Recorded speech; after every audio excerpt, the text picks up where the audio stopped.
One take TS. Yo, they call me One Take TS. They call me One Take TS, man. It's a bar invented, produced, concocted by my girlfriend.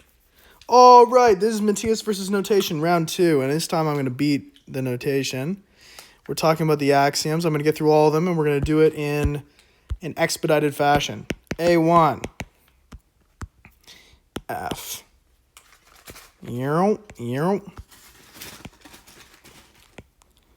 Or.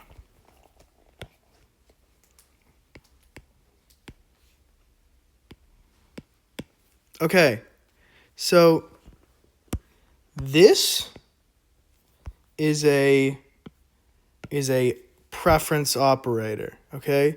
So these two parts mean for any acts F and G, the decision maker can compare them under any event S, and they must prefer one to the other or be indifferent. So these axioms in these, oh my gosh, guys, we gotta, no, I'm kidding. I'm One Take TS. This axiom ensures that preferences are well defined. There are no situations where the agent says, I don't know, or refuses to compare two options. Okay? We're moving forwards. This is A1B axiom. This is the transitivity axiom, and the last one was the completeness axiom. So this is the new one. We're going through it. F. Kind of see this as this, sort of. I haven't really figured out the real difference just yet, except that it has to do with preference and not like actual size. So like this is indifference. This is like you have like a weak preference to G, or like you're either equal or greater. So again, like a greater or equal sign when it comes down to preference. This is indifference, and then there's like strict.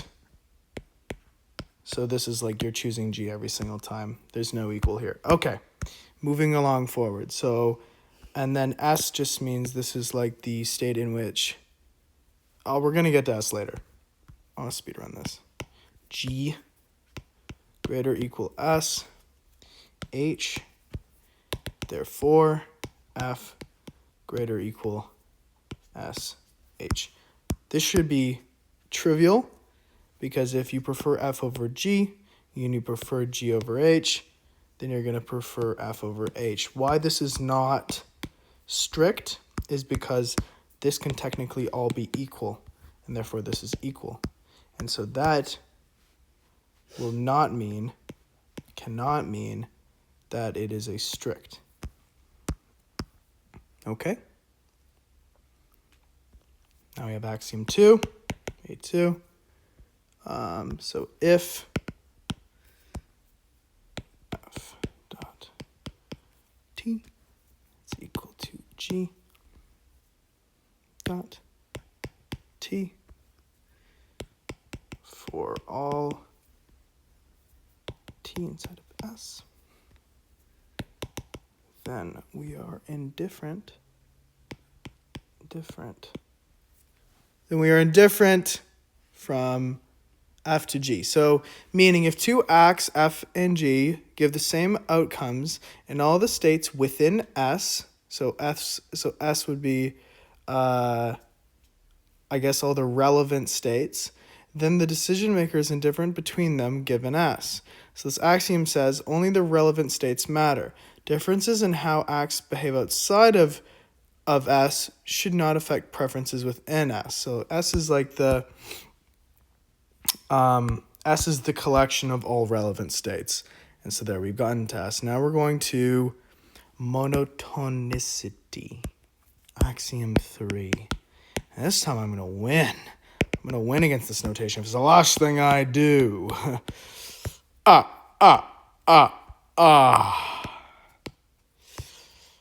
evil laugh. This notation's getting it. This notation can't escape. I'm going to win. I'm going to win.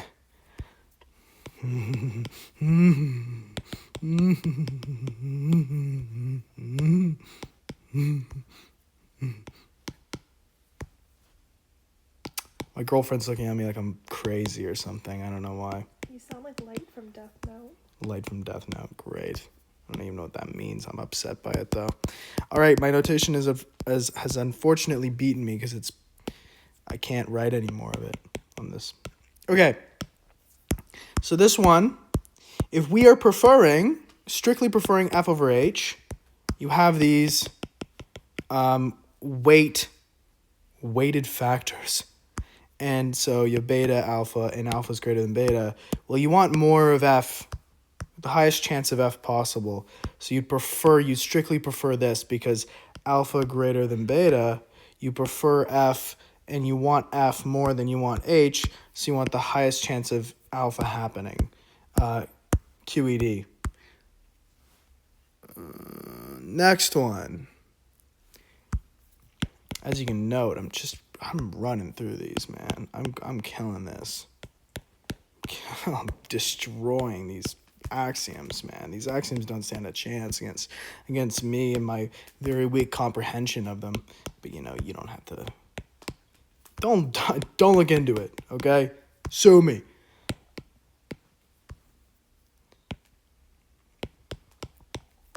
So there exists some sort of parameter that will make you feel indifferent between options. So here we have you weakly prefer f over g, and you weakly prefer g over h, and so you are indifferent between g and some mix of f and h because you're kind of like, excuse me, you're kind of, again, this could all be equal anyways. And this is definitely holding true. And if you are slightly more agreeable to f and slightly less agreeable to h, there should be some sort of mix of the two that you find yourself indifferent. Or, according to my AI, preferences are continuous. You don't have sudden jumps in preference. A middle option can be created by mixing extremes. Blah, blah, blah, blah. Yeah, whatever you say, ChatGPT. No one understands you. I'm way better. Okay. Axiom 5. Objective substitution.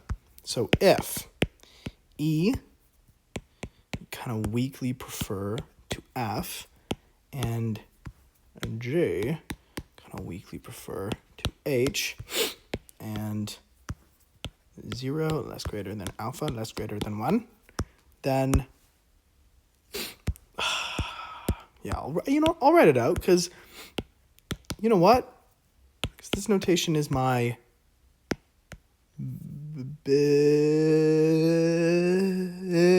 I'm not gonna say it.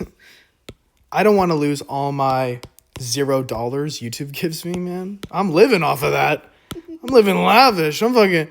Oh shit. Ah! No, I lost the game. I swore. Don't tell. Don't. Shh. YouTube viewer. Shh. It's okay. It's okay. I'm here for you. All right. So if you loosely prefer, if you don't really prefer E to F, but you kind of might, and you same thing here for G, and alpha's in between 0 and 1, then you would loosely prefer the mix of E and G to F and H, which makes perfect sense. Boom. And so essentially, your preferences remain consistent when mixed with a third option. Huh? Yeah. Mixed with a third option. This is the famous sure thing principle. Oh, so this is the sure thing. Oh, I get it. All right, next.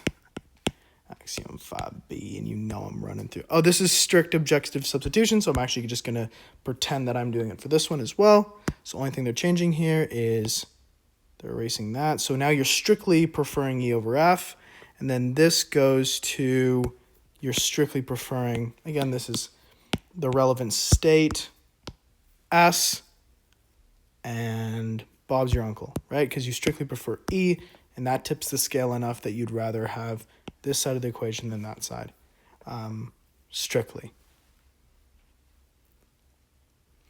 I have axiom subjective substitution. So let's write it down. F equals G. And we're going to talk about a different state here. You're going to love it. You're going to be eating this one up all day. You're going to be talking about this one to your mom. Empty. Oh, it's just not gangster. There. Looks too much like a 0 to a guy like me.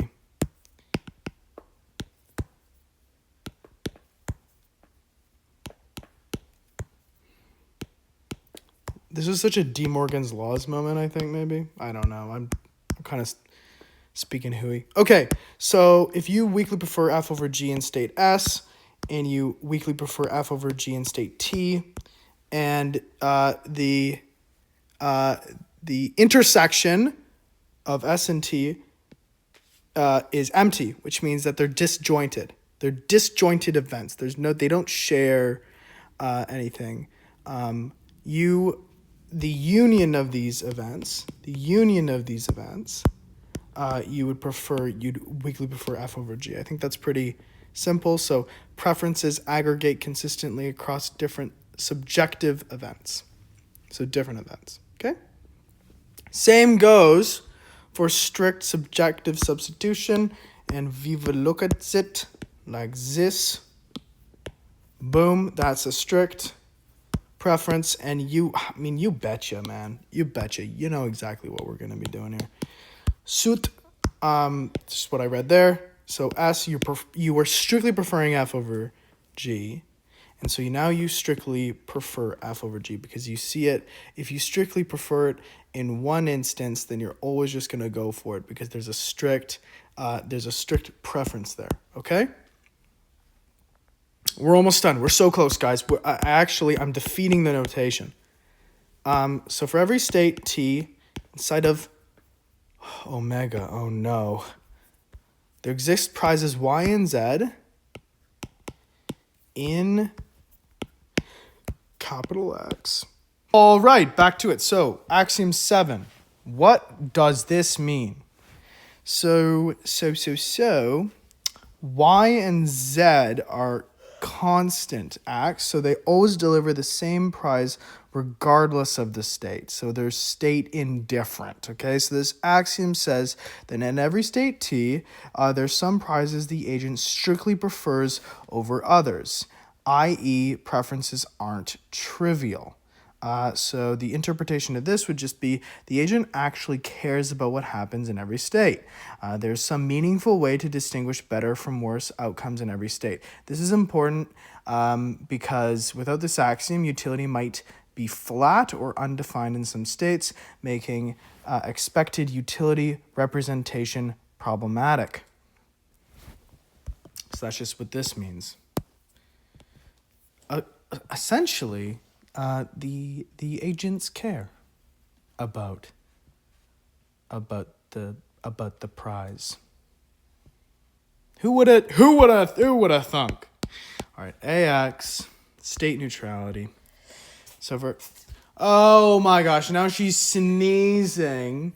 First, okay, I gotta just tell you guys because I'm gonna cut out a lot of what she did. But guess what she did mid video? She's tapping me on the shoulder and she's saying, "Oh my God, Matthias, you're so handsome. Like, I'm so in love with you. Like, I just want like." She's like, "Oh my God, like you're so and you're like so like charming, and, like handsome and like funny and like." She just won't stop talking. Like, "Oh my God, like, oh my God, like I know." And she's like, "Oh, you're so tall and like you're so like good looking and like everyone really likes you and you're so funny." And I'm like, "Babe, I know." Axiom 1.8, state neutrality. So this is an optional state, but still we're gonna go over it. So you have for any two states, R and T inside of omega, capital omega, you have F, and you know I ain't saying all this stuff out loud, even though I probably should. It'd be really good for my comprehension, but you know I ain't, because I'm just not that guy. I'm just not that guy today. And I promise, after today, because I've defeated the notation, we're going to start doing like problems and proofs and that sort of thing. This textbook is great for that stuff. There's a lot of them, and it's a good little exercise to get your brain moving. And it's fun. Just fun stuff, man. I'm doing this for the... Oh, that's not a T. For the love of the game.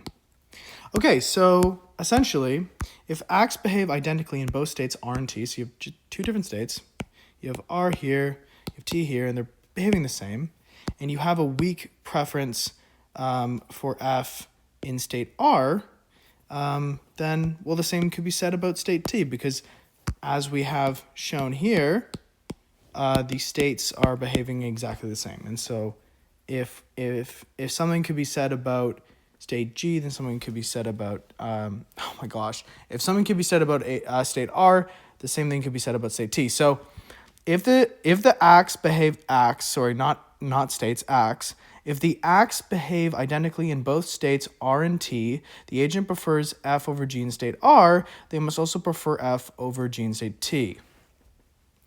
So the agent's preferences over prizes don't depend on the state of the world. The ranking of outcomes is the same everywhere. This leads to the state-independent utility function where some utility function U of X and T is equal to U of X, being that X equals T. It's redundant. So the reason why axiom 1.8 is optional is it's not needed to represent preferences via expected utility in general. It is required only if we want the utility function U, X, and T to be independent of the state T. So think of it this way. With axiom 1.8, you have a simpler model, one utility function across all states. And without axiom 1.8, you have more complex state contingent utility. So as an example, a prize may be valued more in some situations than others. I think the last video that I didn't actually get to post, this last part, was well, you'd probably want the prize water a lot more if you were parched. You hadn't drank water in 2 days or what have you. So the state of the world in that context really does matter. Okay, cool. By the way, that's a shout out to Math 505. Big ups to them, man. I don't understand any of those integrals. That's it. We've defeated the first little piece of notation. We're going to go over the expected utility maximization theorem at some point, but I hope you enjoyed watching, and I'll catch you next time.